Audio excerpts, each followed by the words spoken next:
It's a key part of healthcare leadership. So we're discussing how leaders turn insight into action. Our guests, Bill Rutherford, former executive VP and CFO of HCA Healthcare, and Matthew Ennen.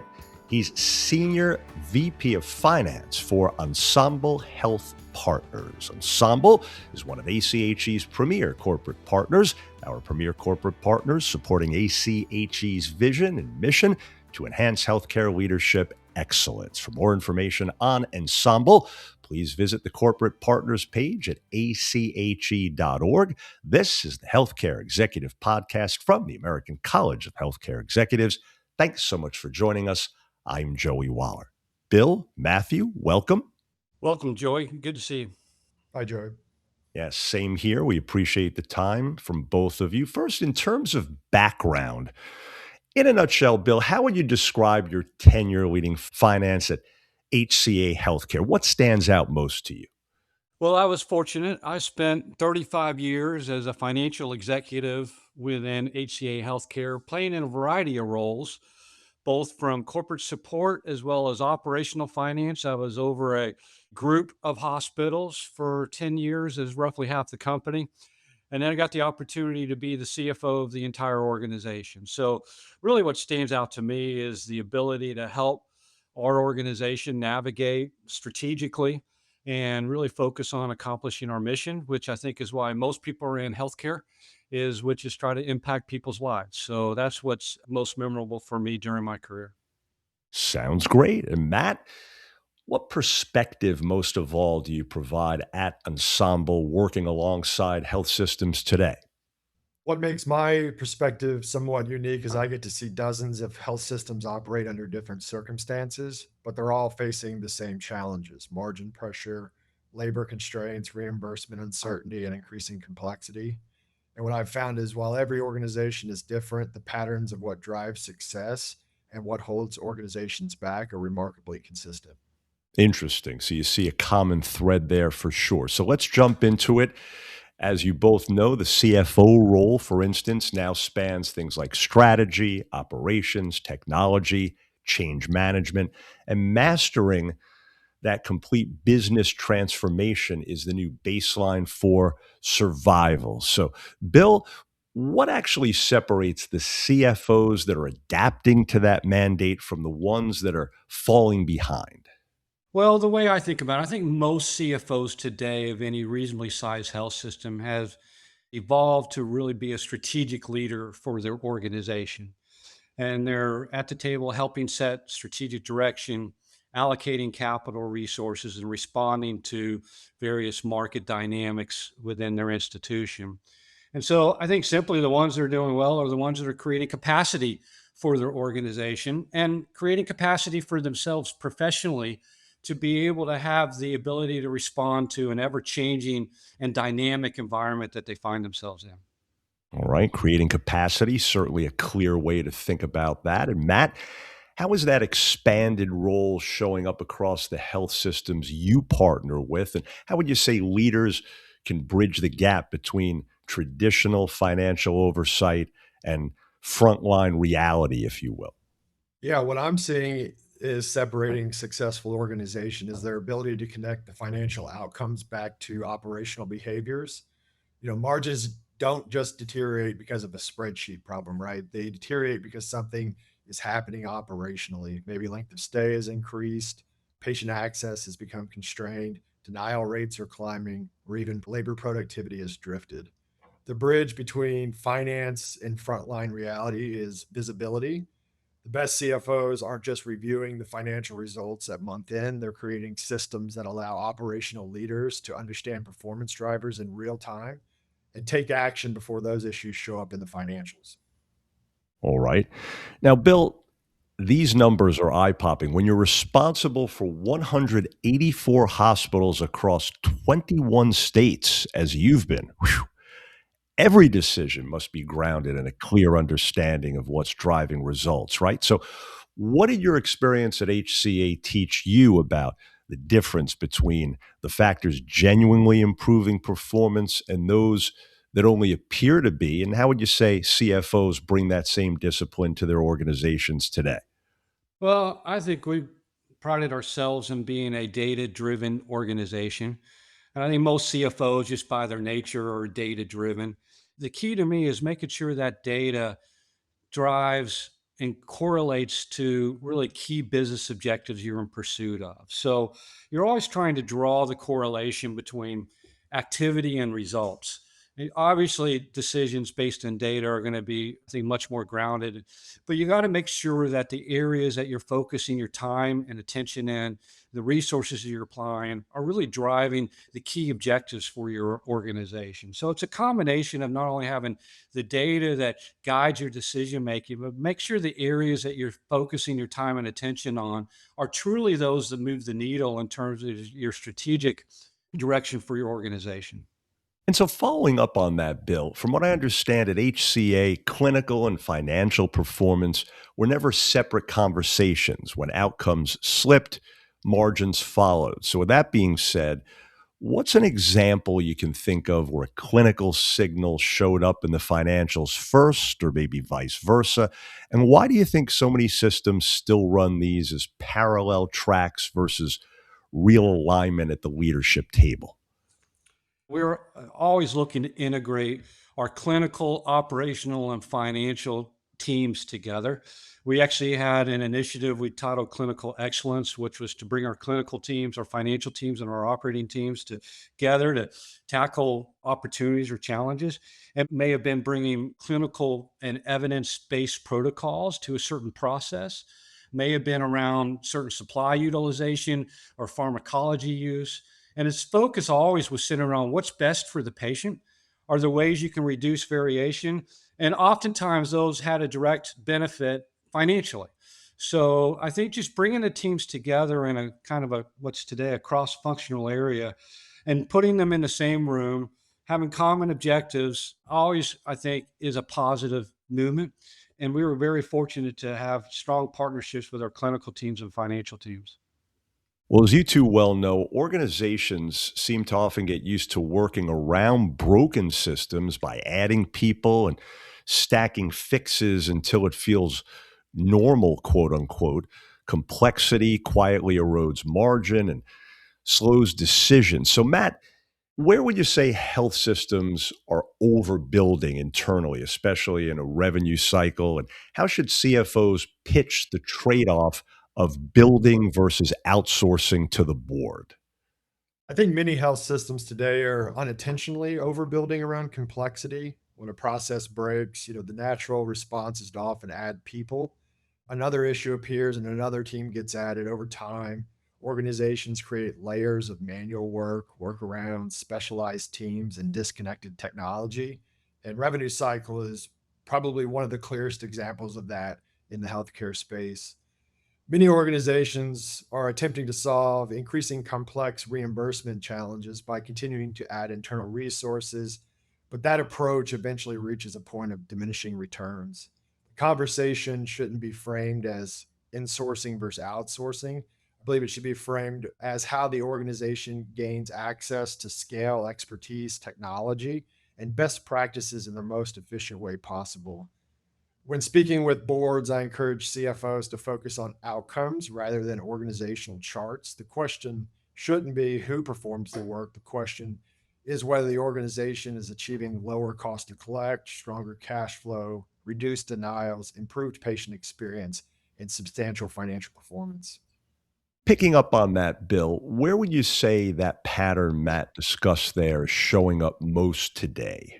And what guidance would you give healthcare organizations about investing early and operating model changes needed to avoid greater costs and disruption down the road? I think healthcare systems have always searched to do that. I mean, when I step back and think about healthcare, you're in an area where you've got a reimbursement system largely government supported through Medicare and Medicaid. You've got cost elevating. So health systems are looking for ways to garner efficiency and continue to deliver strong patient outcomes on there. And so you're going back to my original conversation, they're looking to create capacity. And oftentimes, some of that capacity is how do you partner with trusted organizations that can help address an opportunity or challenge that you may have that you may not be able to do at the same scale, same timing, same capability inside your own organization. And we see health systems now more willing to partner with others, especially around the revenue cycle area, which is complex, it's heavily regulated. And when you think about the need of technology investment and the pace of play around that, that helps create capacity for an organization and respond to an ever changing marketplace that's out there. So, the way I see organizations responding to the opportunities now maybe a little different than where they may have been 5, 6, 7 years ago. And I think that's all in recognition that there's an opportunity for them to expand their capacity by partnering with other organizations. All right.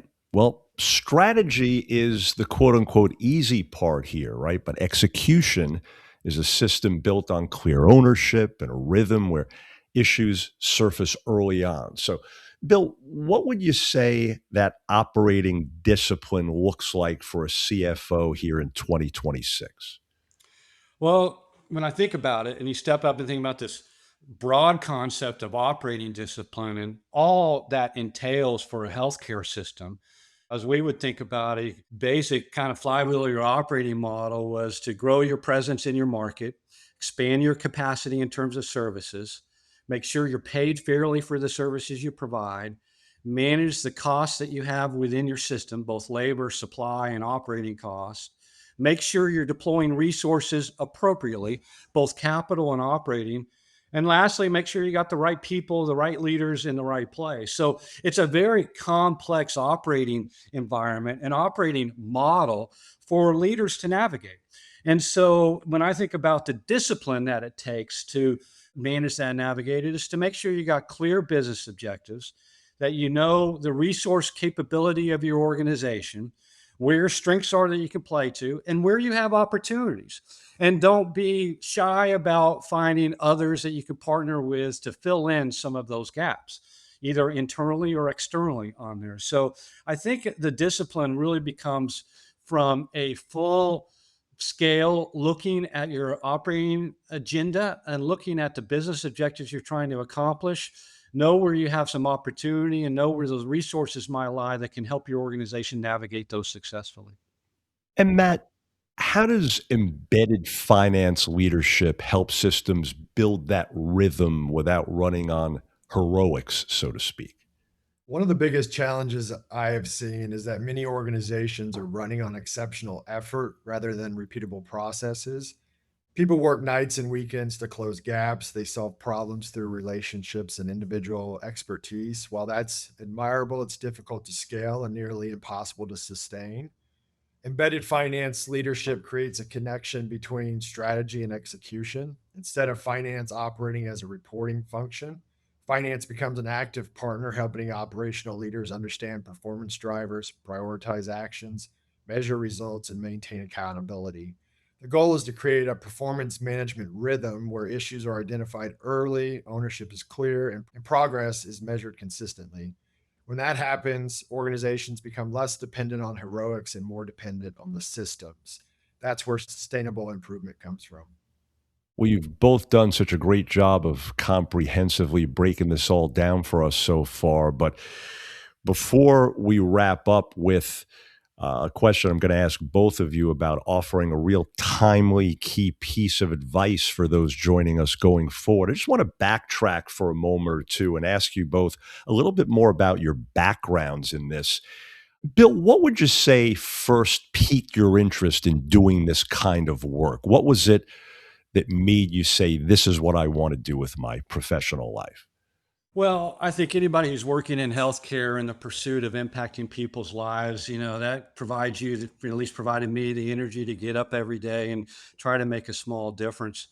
When I think about the opportunities to make a change in the healthcare finance areas, really where I started getting really engaged probably 20 years ago when we started launching our shared services initiatives, where we could take what was historically distributed, routine, administrative aspects of healthcare, and how could we bring best practices, bring technology and the best management teams together and almost take those processes and support them in a different way than historically underneath the umbrella of a hospital. And that had such benefit to our organization. We were always trying to find ways to replicate that. We had benefit in not just standardizing processes, bringing best practices to the table, bringing best technology. But as I said before, it freed up our leaders to be able to focus on strategic initiatives within their organization that could help the company grow and help the organization grow. So that really just fueled a passion for me to find where are there other ways to bring efficiencies to the healthcare system that would derive benefit, to derive benefit for systems, derive benefit for our patients, derive benefit for our employees, and so forth. So as I progressed through my career, that was one of the things that I was always in search of is how can we use in our space our knowledge or expertise, our capabilities to try to bring substantive value to our organization. And it's really exciting when you think about it because I believe there still remains a lot of opportunity in healthcare. When you think about the administrative aspects and the complexity that we have, there are a lot of opportunities remaining. And it's going to take scale, it's going to take resources, it's going to take capital investment, it's going to take trial and error, and it's going to take management expertise to navigate those. But that's where I think the opportunity is, and that's where some of the fun is as well. All right. Well, Bill, you say that's what fueled your passion. Matt, how about you? Very similar to Bill, I started out my career in consumer products, mainly in manufacturing, and was lucky enough to befriend a former HCA executive, and he spoke with such passion about healthcare. Healthcare was never on my radar coming up early in my career, and I made the leap of faith based upon this one man's passion, and I haven't looked back since. And it's been the greatest career change I've ever made. I've been in healthcare now 15 plus years, and the mission is what keeps driving in the patient care and providing services to our clients to perform that care in their communities is what gets me out of bed every day. Yeah, it's always interesting to me talking with people from the industry, leaders like yourselves, how some get that healthcare bug very early in life, and others make a switch later on and make the transition just as smoothly and just as passionately as the two of you. To wrap things up here, in summary, gentlemen, the best time to invest in your operating model is, of course, before you need it. So, for both of you, what's the one move that CEOs and CFOs joining us right now should make in the next 90 days, let's say, to build the resilience their organization will need, let's say, 18 months from now? Bill, what are your thoughts there? Well, I go back to some of the basics, as I think about, I'd say, take an honest assessment of your organization's capabilities, know where your strengths are, identify where your opportunities are, ensure you kind of an understanding of what's going on in your marketplace in terms of the changing dynamics. And where you believe there's opportunities, explore where some of the solutions for opportunities are. It may be around people resources, it may be around technology, it may be around who do you partner with or who do you have the opportunity to partner with. And there's a range of opportunities for organizations where they believe if they have some opportunities. It may be around service line development. It may be around payer contracting. It may be around supply chain management. It could be around labor management.